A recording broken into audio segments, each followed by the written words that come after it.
Hello everybody, Crypto Chaperone here, and today I've got a little bit of quick news for you guys of why the markets are really moving, and I've got a little bit more news about future things of the markets, kind of like how I had yesterday. I know if you guys have been paying attention to the markets over this past week, every day, how I talked about it's kind of just like a little dip after a little dip, and we're kind of going just downstairs in cryptocurrencies, and we haven't really had much of a rise over the past couple of weeks because just after one bad news remark after another one just keeps coming out. So if we take a look at today's charts, we have just a handful of coins that are in the green. We have Ethereum, we have 0x, or no, not 0x, Maker, Eternity, DigiDAO. We have like Pivx, Pillar, and not many coins. And Bancor is barely up. But the reason for this, the reason that some of these are actually up is because like the Digix DAO token and the Maker token, those were talked about by a big YouTuber yesterday or within the past 24 hours. And that's probably caused a decent rise in those. A lot of people have probably gained interest in that, and especially when the markets start going down and you have just a couple coins that are green, you're going to cause a lot more people to start to go into those because they're going to think that's a more stable coin to invest in the short term, especially while their coins are going down. So it's just going to cause a lot of people to buy into that even if they don't know what's going on. Pillar token could be potentially up because they have had a competition in their on their platform for a new image or a new picture, more or less, that they want to have associated with their platform. So they have opened up a competition for people who want to submit their pictures or their artwork or whatever to be a logo for the Pillar platform. And they're offering out 1 ether for whoever's artwork they choose for that, as well as they've also had a lot of things they've been talking about on the BC Gateway and a lot of things. They've been at a blockchain meetup and stuff recently, so they've been talking a lot about that. So it's probably caused a lot of people to look at Pillar recently, as well as like things like Neo. How Neo has had its right at about this point, a lot of people were buying because you had the Neo conference out in San Francisco or whatever. And in times like this, whenever there's just one coin or cryptocurrency that has the spotlight on it, there's going to be a lot of people that are buying into it. So Ethereum, as usual, people are talking about the flippening and all that of how Ethereum might overtake the market cap of Bitcoin. And it's getting closer and closer as Bitcoin keeps dropping. So this isn't financial advice, but I think Ethereum soon will overtake Bitcoin because Bitcoin just continues to drop. Bitcoin has a lot of things coming out for it: the Lightning Network, Rootstock, the ability for people to build their own, how Ethereum has it, their own apps on the network, and the Lightning Network will definitely help speed up transactions and everything. But the thing is, you have to have people that adopt this and use these side chains. If everybody that's in the network, kind of like how you have SegWit 2x now, how not many people are using this, or the SegWit addresses, not many people are using the SegWit addresses. So SegWit would essentially speed the whole network up extremely fast if everybody switched into the SegWit chain. But a lot of people don't want to switch into this, and this is something you're going to go through as you have more things implemented on the Bitcoin network. So when they do finally get the Lightning nodes running and all that stuff, you're going to have to wait until people actually want to run onto that chain. So other coins, like Ethereum and stuff like that, that have had bad times, like how the CryptoKitties came onto the network and kind of congested it and everything, and they got through that. So they're definitely working a little bit more diligently than Bitcoin, a little bit faster, and they come through any of their problems a little bit better, at least recently. So we'll see how Ethereum does on the long term.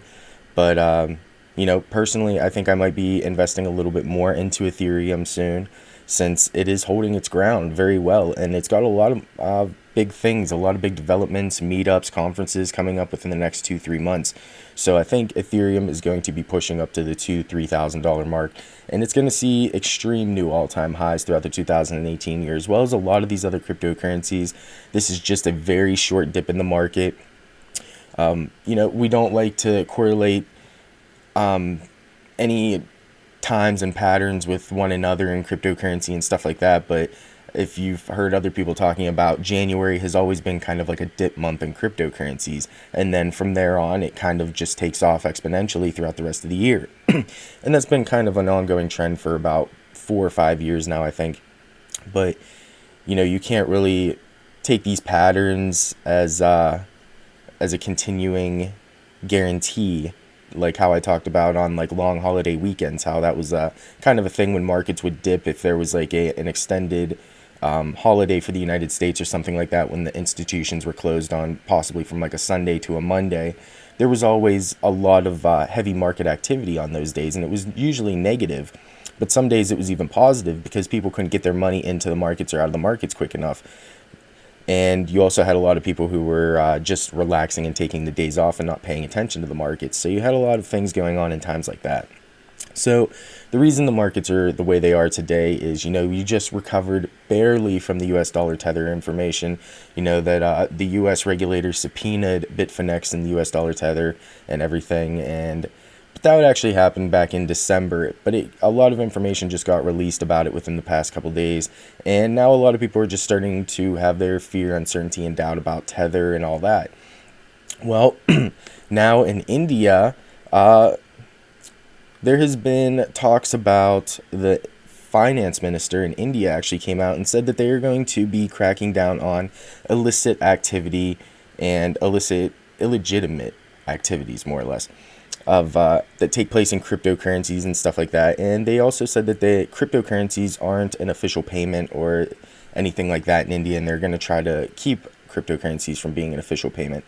And kind of just like how you had in the South Korean news when they said that they were going to ban cryptocurrencies and all that, everybody freaked out and started selling. And this is the exact same thing that just happened. If you guys weren't awake, a month ago when that happened, or 3 weeks ago, or however long ago, here we are again. So this is a continuing pattern in cryptocurrencies.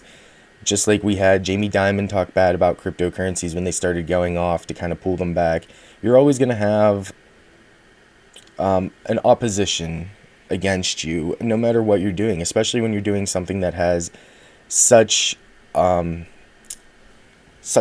push and so many people behind it. This has such potential to be such a big thing in the future, and the banks and everybody that's related to them and intertwined with the banking system knows that. In countries, their dollars and their monetary system could potentially fall apart if cryptocurrencies take over, and they're not ready for it. So a lot of countries are going to be afraid of this new technology that's coming in, and when they start talking, they're not going to know what they're saying. You also have to take into mind that stuff like this isn't going to just happen overnight. They're not going to ban cryptocurrencies tomorrow. They're not going to be able to outlaw cryptocurrencies. They're not going to shut down every exchange. This is just one person in the government saying something. It's kind of like when Trump got voted in the United States and said he was going to build the wall around Mexico on the border. It still hasn't happened, but you can say it and talk about it all you want. And that's the same thing that happens with all these things. You have South Korea saying they're going to ban cryptocurrencies. You have the India finance minister saying that they're going to crack down on illegitimate activities and start to ban cryptocurrencies and never accept them as actual payment.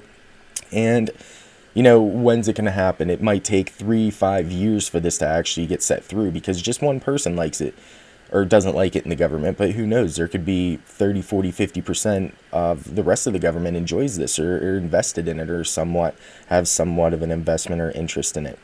So just because one person doesn't like it and comes out and says something and completely fear gets the FUD going on in the market and causes the fear in everybody, especially new investors, people who have just gotten in around the holidays because they've heard it from their friends and family. And, Fox and CNBC have just had so many reports and talks about cryptocurrencies and stuff like that.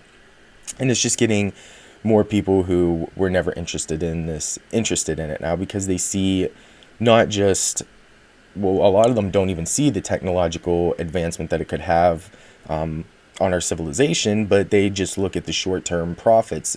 And when you see that Bitcoin was going up 20, 30, 40% over the course of like a month at a time, and now all of a sudden it's dropping 15, 20% every month, people that were investing are now very hesitant to invest more, and they're probably even looking to take some of their money out if they've even got any profits made. They might even be pulling out whatever they have left if they invested at a high point, possibly back around the holidays. So what that's going to do is that's going to cause them to sell it lower than what they bought for potentially, and you're going to have a lot of people scooping up these cheaper coins. These coins are going to take off. If you put your money into this and you were looking to double or triple your money within a 1 or 2 month period, then you did the wrong thing. You didn't do your research properly before you got into this space. And just because you saw it happening, 1 to 2 months at a time doesn't mean it's going to continue to happen. If you were somebody who is interested in something like stocks, you'd be fine with 15 to 20%. You'd be extremely excited with 15 to 20% a year increase. So for cryptocurrencies, if you could double your profit in a year to maybe triple it in a year, why not just leave your money in there for a year? Why would you freak out and start taking it out right now? But that's, if someone puts their life savings in something like this, or potentially 50% of their life savings, it's going to be definitely very stressful when you start to see big fluctuations going in the downward direction. So it's going to cause a lot of people to freak out. A lot of people are probably putting money that they can't afford to lose into this market, and that is going to cause a lot more stress and anxiety and a lot more selling and FUD on these dips. But as people start to sell on these dips, lose a lot of their money, and then the markets start to recover, they're going to learn, and these dips are going to be less dramatic. And no matter what really people come out and start to say, these dips aren't going to really happen as much. You could have someone come out and say, we're going to make Bitcoin illegal tomorrow, and you're not going to see that big of a dip in the market. But we're not there yet. It's going to be a little bit before we get to that point. So last thing I want to talk about is just kind of an article that I stumbled across also on Cointelegraph. It was an interview that Goldman Sachs had with CNBC, and they were talking about how they were not planning to open up their own crypto trading desk, like a platform or something like that, to trade cryptos, but they did own a stake in cryptocurrency, and they did invest in cryptocurrencies back around 2015. And what they invested in was a company called Circle, and they're trying to come up with Circle Pay, which is a fiat money sending service and social messaging component. And it's actually pretty interesting because yesterday how I just talked about how Line is now coming up with Line Pay. It is a Japanese social media platform or something like that. I think it has to do with just messaging more or less. And now this Circle Pay, this did happen in 2015, but it's interesting that this article was just written, 17, 18 hours ago. And it has to do it again with a social media app and social messaging. And it kind of made me think, you had Facebook just kind of talking about how they were going to get into cryptocurrencies, but they weren't really sure how or what, and they haven't really talked about anything else about it. And nobody knows what's going to happen.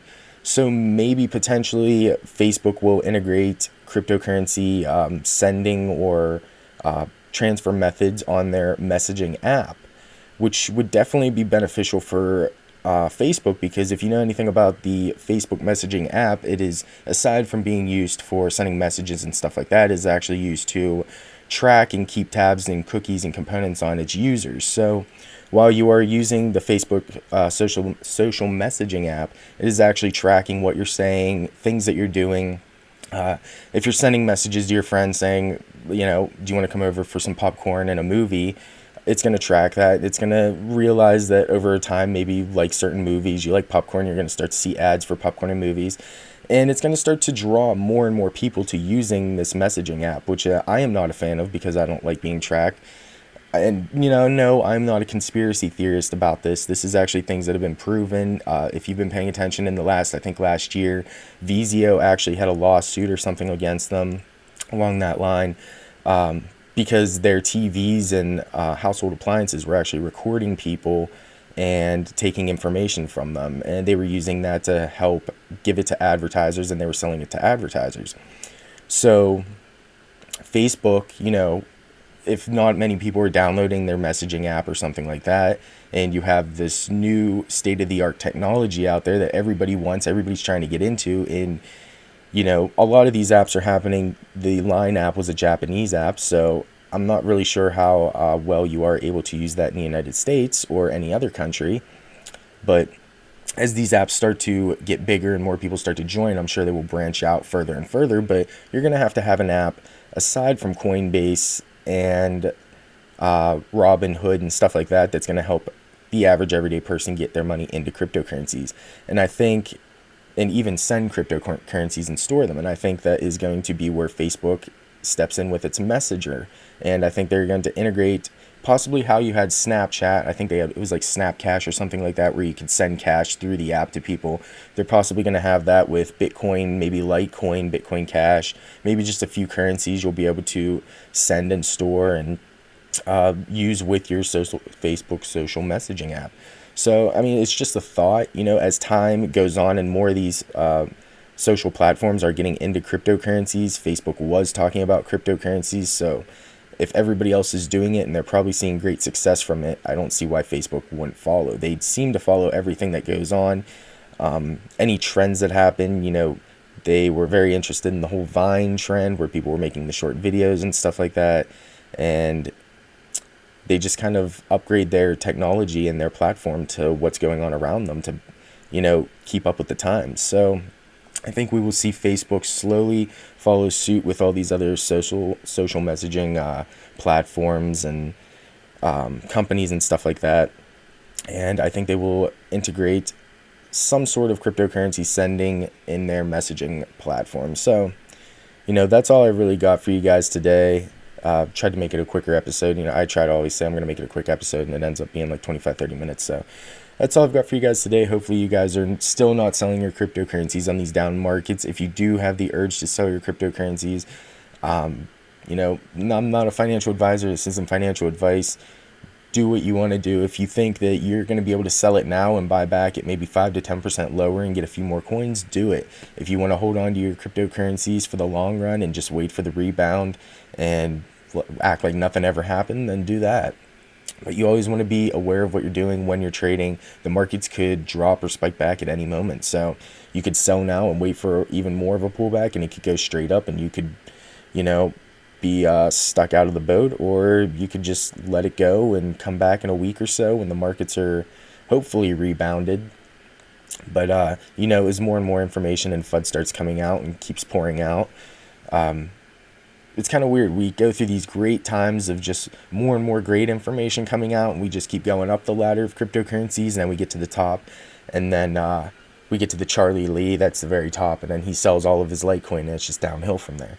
So eventually we're going to hit the bottom, and we're going to be back up that step ladder to the top again, and we're going to exceed all of our previous all-time highs, and we're going to keep going, and we're going to hit our $1 trillion market, our $2 trillion market, and we're going to keep going, and cryptocurrencies are going to start to consume the wealth around the world. But we're also going to run into a little bit of roadblocks on the way. So that's all I've got for you guys today. Hold your cryptocurrencies, don't freak out in these red times, and I'll talk to you guys as soon as I can again. Enjoy.